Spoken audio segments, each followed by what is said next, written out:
العتبه متجرحه كده زي ما حضراتكم شايفين.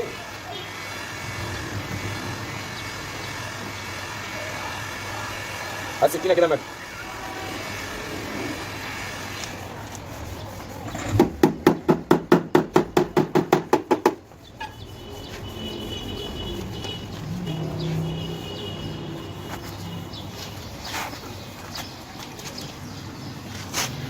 ده الشكل النهائي ليها لما اتعملت على البارد.